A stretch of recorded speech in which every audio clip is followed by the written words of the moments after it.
նախ երևի թե արդեն ձեզ հայտնի դարձավ, որ այս պայդրությամբ նաև մեր մյուս գործընկերուհին է, ով մեր Վայոց Ձորյան աջակիցն է, այո, Վերջինե Ստեփանյանը եւս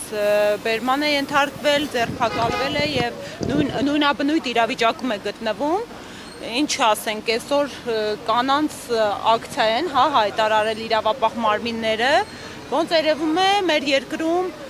երեխաների, պատանիների եւ կանանց իրավունքները առաջնային թիրախ են դարձել իշխող ուժի համար։ Օրինակ մետրոյում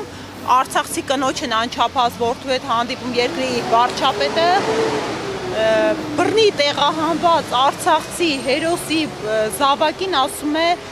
փախած, հարձակվում է, գնում է, մխրճվում է պատարագի, մշտապես պատարագ այցելող հանրության համար օրինակելի կերպար հանդիսացող եղբայրներին, պատանիներին հետապնդման հարվածում հետապնդման են հետո ենթարկում, կալանավորում են, էլ չասեմ այդ բռնի ձերբակալման պատժիչ տարեր պարունակող ձերբակալման գործընթացը ու հիմա էլ, քանի որ մենք որևէ մեկի համար գաղտնիք չէ, որ ուժեղ Հայաստանը այսօրվա դրությամբ Սամվել Կարապետյանի առաջնորդած քաղաքական կուսակցությունը ունի հանրային լայնամասշտաբ աջակցություն, այսօր առաջնային թիրախավորման ու հետապնդման է ենթարկվում ու այսօր մեր կանայք են այդ թիրախավորման կիզակետում, կրկնեմ, այս պահի դրությամբ մենք հակակոռուպցիոն կոմիտեի դիմաց են գտնվում,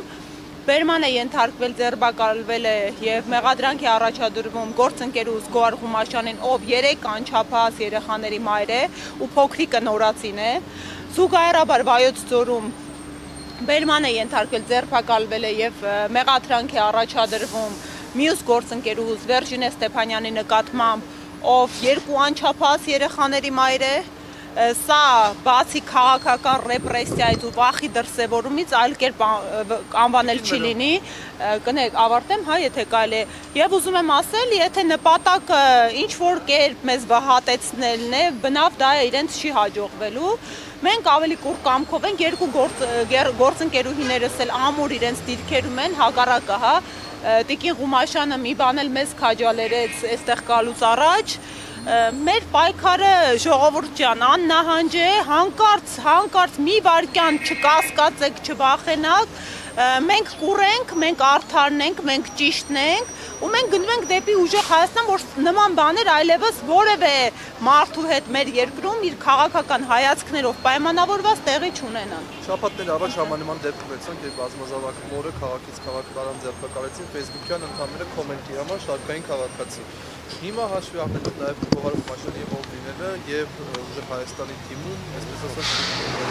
դուք որպես իրավաբան եւ որպես այս իրավություններում ապրող քաղաքացի ինչ եք ակնկալում։ Հարգելիս, ես դարձել եմ քաղաքական ուժի մաս,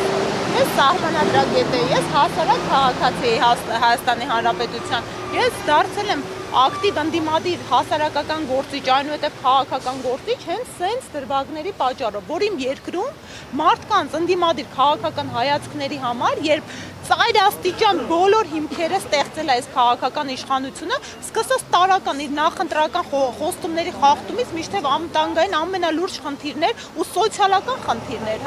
երբ մարդկանց ապրուստը մի կերպ են մարդիկ կարողանում ապահովել ու մարդը երբ իրեն թույլ է տալիս ընդդիմադիր հայացք արտահայտել, ինչպես արդարացիորեն նշեցիք, էլի այդ դեպքում եկեք նաև ընդգծենք, որ Արցախցի կնոջ մասին էր խոսքը, մարդ, ով այս իշխանության քաղաքականության հետևանքով բռնի տեղահանվել է ու բազմաթիվ զրկանքների է ենթարկվել։ Այս տիկինը ընդհանրապես մի Facebook-յան գրառման համար հետապնդումների ու ինչու ոչ, պատժիչ ներգործության է ենթարկվում։ Սրանք ժողովուրդ ջան, իրավական պետության գործընթացներ չեն։ Նորմալ չէ, երբ որ քաղաքացին գրառում է կատարում ու քաղաքացուն տանում են բերման են ենթարկում մի քանի վայր են քարշ տալիս ով 5 անչափահաս երեխաների մայր է։ Նորմալ չէ, որ գալիս մեր գրասենյակից գործընկերուհուս բերման են ենթարկում, որովհետև կրկին ընդգծում եմ, իրավական գործընթացները պետք է համաչափության սկզբունքին ու համաչափության տարերին համապատասխան լինեն։ Կարող էին, եթե չկար պատժիչ նպատակ, եթե չկար միջամտության խնդիր, ընդհանրապես հրավիրել եւ Բնականաբար գործընկերուհիս մեծ սիրով ներկա կգտնվեր, որովհետև մենք որևէ կերպով չենք խուսանավել իրավապահ մարմինների եւ պետական մարմինների հետ համագործակցելու։ Տիկին Մելոյան հակակոռուպցիոն կոմիտեն ասում է ըստ իրենց, որ խախտվել է փաստորեն բարեգործություն իրականացնելու արգելքը։ Հարգելի գործընկերներ, տեսեք, քրեական օրենսգիրքը եւ ընտրական օրենսգիրքը սահմանադրական օրենքը այս իշխանության փոփոխությունների արդյունքում ունեցան նոր հոդված բարեգործության արգելքը։ Այս երկու դրույթները 221 հոդված եւ ընտրականի կարգավորումը ծայր աստիճան անորոշ են։ Այսինքն ակնհայտ միտված են ընդդիմադիր հայացքներ ունեցող քաղաքական ուժերին ճնշելու ու թիրախավորելու համար ու անհավասար պայմաններ են ստեղծում, որովհետեւ զուգահեռ իրականություն մենք տեսնում ենք, հա, օրինակ պետական իշխանության ներկայացուցիչը ինչու ոչ նաև մեր կողմից քննադատության արժանացման արդյունքում կարողանում է չնախատեսված բյուջեում գործողություն անել, թոշակները 10,000 դրամով բարձրացնել, երբ որ ընդամենը ամիսներ առաջ վարչապետը կանգնում ասում էր, ինչի է այս քաղաքացիներին, ասում է, ինչ են անում թոշակառուները 10-20,000 դրամը, իրենք կտնօրինեն։ Այս իրավիճակում հատուկ ուզում եմ ընդգծեմ, հա, ով այս երկրում ամենամեծ ու հայտնի բարեգործությամբ զբաղվող անհատը։ Բնականաբար Սամվել Կարապետյանն է առաջին հերթին մարդկանց մտքին գալիս։ Ու բնականաբար ի սկզբանե այս գործընթացը մի փոքր նախապատմություն ասեմ, տեսեք,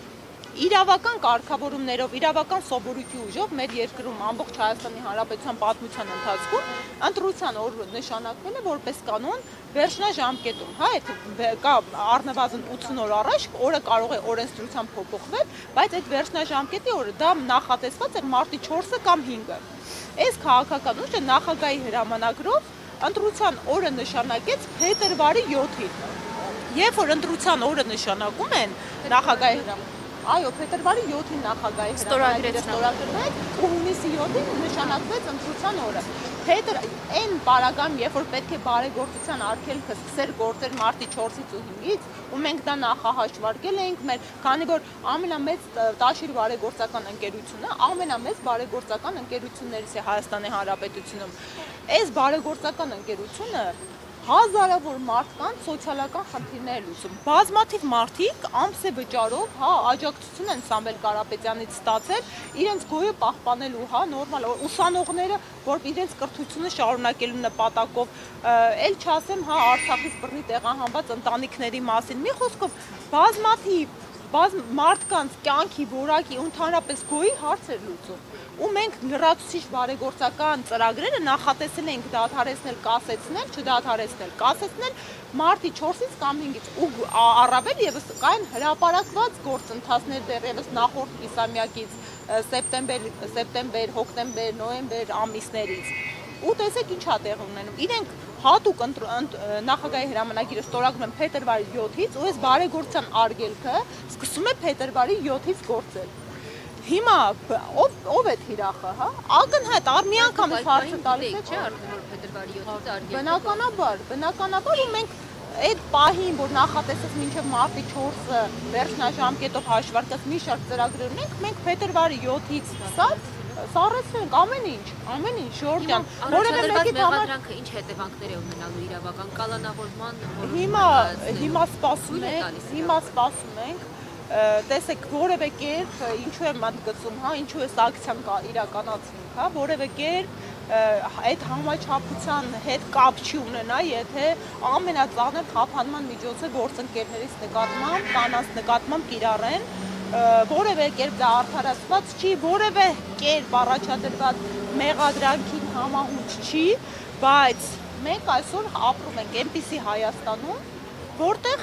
կալանքը ամենածանրը խափանման միջոցներից վերահացվել ընդամենը ընդդիմադիր հայացք ունեցող այս իշխանությանը չպաշտող մարդկանց համար պատժիչ ներգործության, որպեսզի հասկանանք մեր երկրում օրինակ մարդը սպանության փորձ է կատարում, նրա նկատմամբ տնային կալանք է կիրառում, մարդը գողության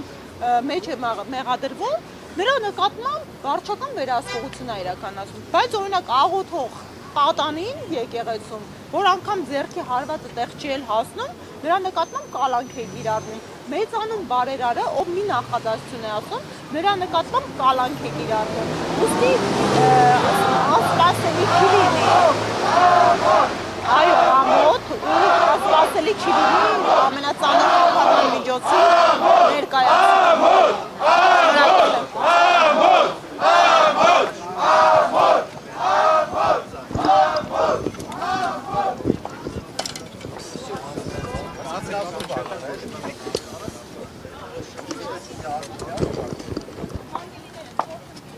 Մի քիչ կառաջանակ որ խնդրեմ։ Ներկայացնելու համար, որպեսզի հասկանանք ինչպիսի երկակի ստանդարտներ են մեր երկրում գործում, ով էր կներեք Տիկինը Հանդիսյան Լուսինե Ավետիսյան, քաղաքացիական պայմանագիր կուսակցության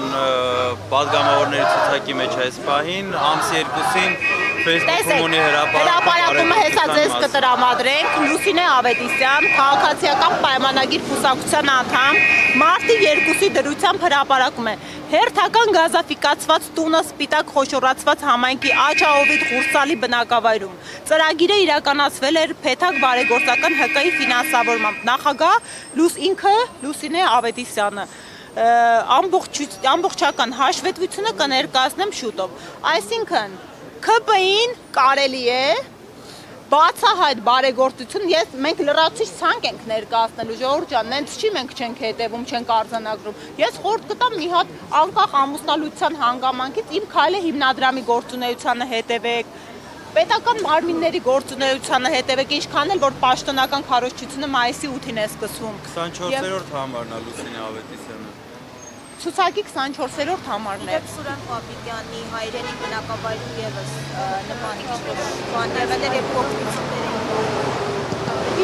Հիմա սա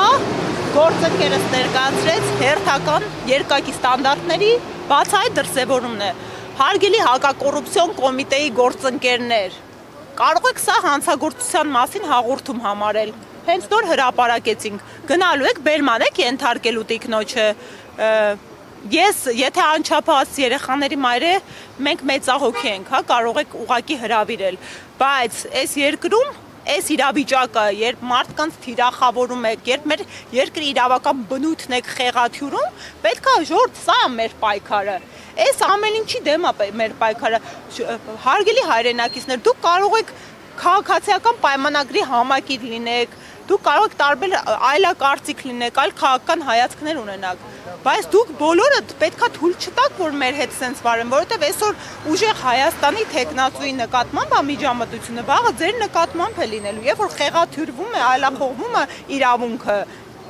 սա բոլորի վրա է տարածվում, ոչ մեկ անմասն չի մնալու, օրինակ Պատանի Դավիթի դեպքին էլ է անդրադառնամ, այս ընտանիքը ապա քաղաքական ընտանիք էր, որ ասում է քաղաքականությամբ չենք զբաղվում, տեսակ ոնց քաղաքականությունն է, եկավ մտավ այս ընտանիք ու այս մարդկանց բնականon առօրյան ամբողջովին այլախոհեց, որևէ մեկ անհատ Հայաստանի Հանրապետություն, որևէ քաղաքացի երաշխավորված չէ, որ այս հետապնդումները, միջամտությունները ու երկակի ստանդարտները իր նկատմամբ չեն կիրառվելու։ Մեր պայքարը իրավական պետություն ունենալն է, որտեղ իրավունքը գերակայում է, եւ այո, այդ ուժեղ Հայաստանը կայանալու է, ժողովուրդ ջան, օգտվեմ առիթից,